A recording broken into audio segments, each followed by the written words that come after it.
সমগ্ৰ বিষয়টোৰ ব্যৱস্থা ইতিমধ্যে চৰকাৰে পূৰ্বতো লৈছিলে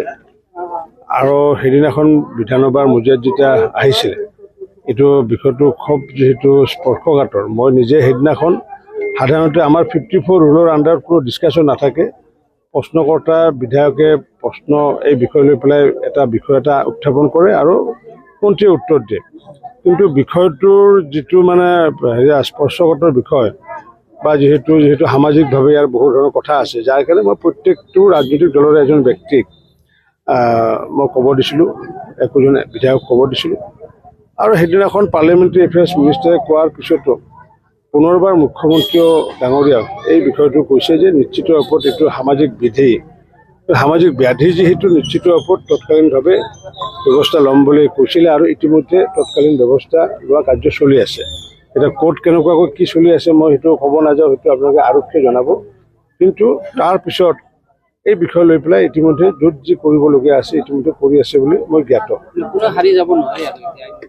এতিয়া ধৰক মানে হাৰি যোৱাটো বিষয়টো কি এতিয়া যদি কোনোবা যদি পলাই যায় তো হাৰি যাব কিন্তু অসম আৰক্ষীয়ে এইটো খুব গুৰুত্ব সহকাৰে এই বিষয়টো লৈছে আজি চেয়াৰমেন আলী আপোনাৰ প্ৰশংসা কৰা পৰিলক্ষিত হৈছে যে এইবাৰৰ নিচিনা অধ্যক্ষ মানে ভাৰত স্বাধীন হোৱাৰ পিছৰে পৰা পোৱা নাই বুলি কৈছে তেখেতৰ এটা ব্যক্তিগত অভিমত মই যিটো মানে এতিয়া সেইটো তেখেতে মানে কৈছে এতিয়া মইতো মূল্যাংকনটো নকৰোঁ মূল্যাংকনটো কৰিব বিধায়কসকলে কৰিব বা জনসাধাৰণে কৰিব জনসাধাৰণে যিহেতু টিভিত চাই আছে নিৰপেক্ষ হ'বলৈ গতিকে স্বাভাৱিকতে বিধানসভাৰ অধ্যক্ষগৰাকীয়ে নিৰপেক্ষ ভূমিকাৰে কাৰণ সকলো বিধায়কে যিহেতু তাতে বিভিন্ন বিষয় উত্থাপন কৰিবলৈ যায় গতিকে সকলোকে সুযোগ সুবিধা দিলে নিশ্চিত ওপৰত বিভিন্ন অঞ্চলৰ আশা আকাংক্ষাবোৰ মানে সমাধান কৰাত নিশ্চিত ওপৰত সেয়া হয় আৰু এইটো এটা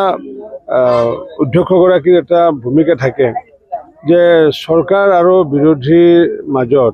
এটা এমিকেবল যাতে আমি যাতে ৰিলেশ্যন যাতে ক্ৰিয়েট কৰিব পাৰোঁ আৰু মই সেইকাৰণে যে শত্ৰুতামূলকভাৱে নহয় সকলোৱে গণতন্ত্ৰক সন্মান জনোৱাৰ কাৰণে কোনোবা শাসক হৈছে কোনোবা বিৰোধী বা কোনোবা পজিশ্যনত আছে কোনোবা অপজিশ্যনত আছে কিন্তু আল্টিমেটলি মূলগতভাৱে সকলোৱে ৰাইজৰ সেৱা কৰিবলৈ গৈছে যাৰ কাৰণে মই নিজে এটা এমিকেবল যাতে এটা ৰিলেশ্যনশ্বিপ যাতে মেইনটেইন কৰিব পাৰোঁ শাসক আৰু বিৰোধীৰ মাজত তাৰ কাৰণে প্ৰচেষ্টা চলাই আছোঁ প্ৰক্ৰিয়া চলি আছে আজি মই ক'ব খোজা নাই কাৰণ কিয় মই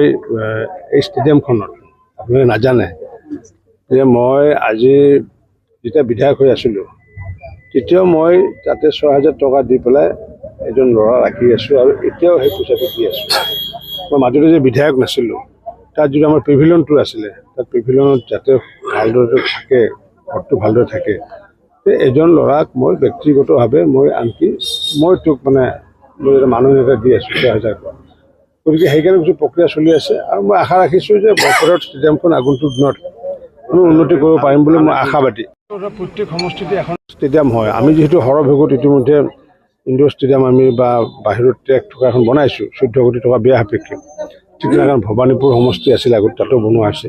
প্ৰত্যেক সমষ্টিত বনোৱা হৈছে আৰু ক'ৰবাত ডিষ্ট্ৰিক্ট হস্পিটেল বনোৱা হৈছে গতিকে আল্টিমেটলি